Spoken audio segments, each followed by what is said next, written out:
Now, in my last video I talked about the possibility that in Episode 9, Kylo Ren will have reforged his helmet and will once again be embracing his place within the Skywalker family or its legacy, and that he may go back to his desire to be like his grandfather, or finish what Darth Vader once started, as he said to the melted helmet of Vader in The Force Awakens. And of course the problem with all of that is it seems to conflict with what Episode 8 establishes about his character, when Kylo smashes his helmet, that he seems to wear as an homage to Vader, and tells Rey late in the movie that they should let the past die and essentially create their own thing, free of the Sith or Jedi or anything else. Which seems to imply he's no longer interested in any plan or goal Darth Vader may have somehow once had, unless of course, being free of the Sith ways and creating something new was actually Vader's plan all along. But how would that make any sense? Well, we could go back to a rather curious line spoken by Vader to Luke in Return of the Jedi, while the two were still on Endor, and Luke was pleading with his father to simply turn away from the dark side. And at one point Vader says to him, "You don't know the power of the dark side. I must obey my master." And what makes this interesting is the emphasis Vader puts on must obey. It very much seems to imply that Vader, for some reason, cannot physically or mentally go against the wishes of his master, which really doesn't make much sense when you consider a Sith apprentice is always scheming and trying to overthrow his master. It's not that the apprentice must obey, it's just that the apprentice obeys the master till the time is right to openly oppose him, or to do it the Palpatine way and kill him in their sleep, and then to hopefully take the master's place. And even though I think we could have a very interesting discussion about just what Vader means when he says this, and you're free to give me your thoughts on it in the comments below, for the sake of argument, let's assume that it's not so much Palpatine that Vader's talking about obeying, but instead it is the dark side itself that he must obey, and that it is his true master, if you will, and that perhaps some sort of will of the dark side is compelling him to take Luke before Palpatine, one that he simply cannot resist at the moment, but will be able to later on when he sees his son suffering. And yeah, I know that opens up a whole other can of worms, that being that apparently the dark side has some sort of will, but then again, if the Force itself has a will, and it seems to have one to some degree at least, perhaps the dark side also has a will that tries to counter it or seeks the opposite, which is another great topic for another time. Though, to be clear, I'm not sure either will is brought about by some sort of sentient presence within the Force. In other words, I think the will of the Force, and in turn the will of the dark side if there is one, are not controlled by any sort of conscious being making choices or with an actual agenda, but rather there is just a general state the Force, and the dark side of the Force, inherently seek to be in, and that the Jedi and Sith can feel what that is and exist to help facilitate it. In Episode 1, Qui-Gon Jinn even tells Anakin that the midichlorians speak the will of the Force to the Jedi, and I don't think that he means they're literally telling the Jedi what the Force wants them to do, as much as they allow a Jedi to understand what will bring harmony or balance to the galaxy. And do keep in mind some of the other lessons Qui-Gon had for Anakin, when he told him right before the pod race, "Remember, concentrate on the moment, feel, don't think, trust your instincts." This seems to be about a Jedi's choice to surrender to the will of the Force and to become its servant or instrument. While on the other side, Sith don't choose to surrender to the will of the dark side. In fact, when they begin to use the dark side, it's usually out of a desire to be in control, like Anakin wanted control over life and death. But instead of gaining control, they unknowingly become a slave to it and or its will. It's not entirely unlike how drug use is something that many addicts, at least at first, think they can control, but it quickly becomes an all-consuming addiction that they find themselves a slave to, doing whatever they have to do to get high. And Vader, before he turns back to the light in the end, likely only sees Luke as a means by which to gain more power for himself. If he only follows the will of the dark side and takes him before the Emperor, he'll somehow be able to gain even more power. However, as mentioned a moment ago, we know the one thing that Vader, or Anakin, has always wanted is control, and this desire for control, that when unfulfilled, is what Palpatine used to lure Anakin to the dark side in the first place. So perhaps what Vader desperately wants is to be free of that hold and to finally gain control, to become the true master of the dark side, not its slave. And that behind the scenes of the movies and unknown to us the whole time, everything Vader's been doing has been in an effort to achieve this, up until that moment he turned back to the light to save his son, of course.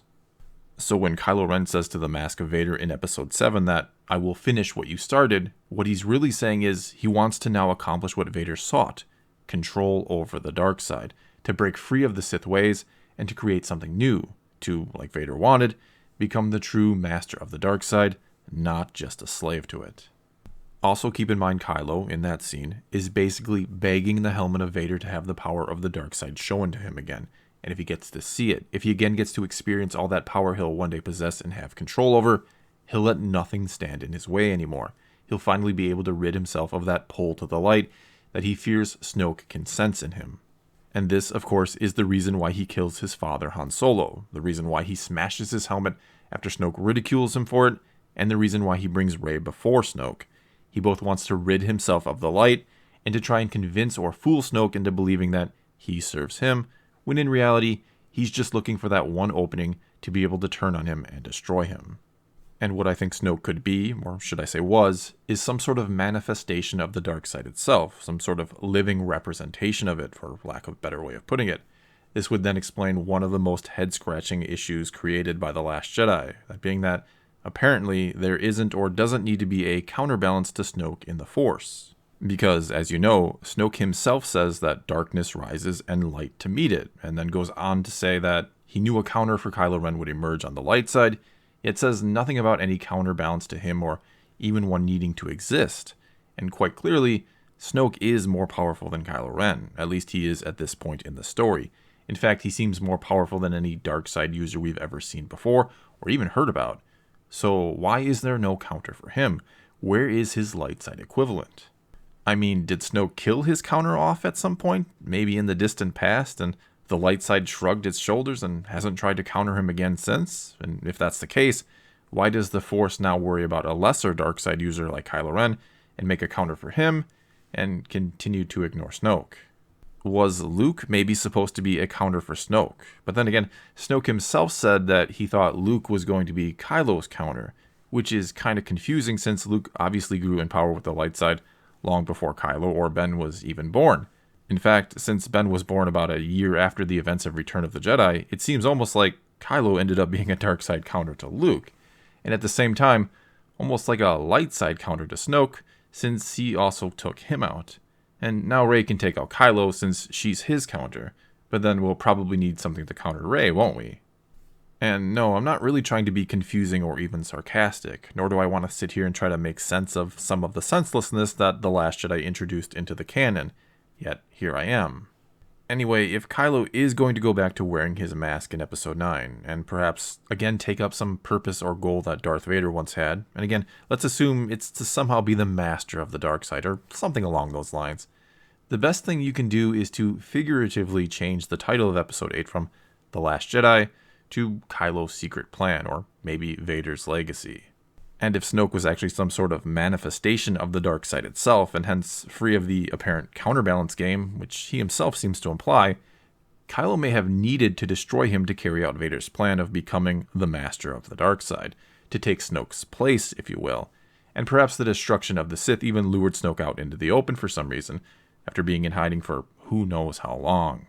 And with Snoke now gone, Kylo has taken one huge step in the direction of freeing himself of the control of the dark side, and finishing what Vader started. And so when Kylo is telling Rey about letting the past die, and forgetting the ways of the Sith and the Jedi, he's actually still carrying out what Vader secretly wanted all along, which then makes the last movie of this trilogy, and the saga, about Kylo being one step away from becoming the master of the dark side, and throwing the Force out of balance forever, which is the opposite of what the Chosen One was meant to do all along.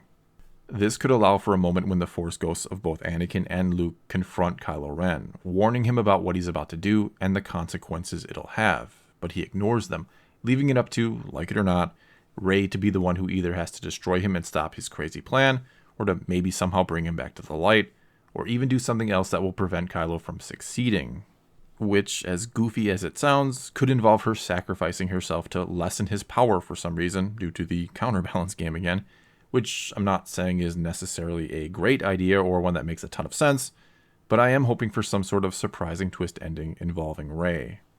Either way, whatever happens, I do hope what J.J. Abrams himself said about this last movie in the trilogy is true, that it will take into account both previous trilogies, and obviously that pretty much means you have to bring Darth Vader and or Anakin Skywalker back into the picture in some respect. And if he does that, who knows? Maybe we can at least get a decent ending to this trilogy.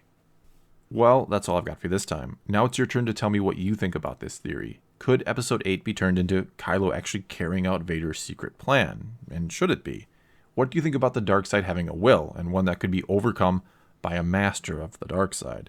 Let me know what you think in the comments below, and let's talk some Star Wars. And until next time, thanks for watching.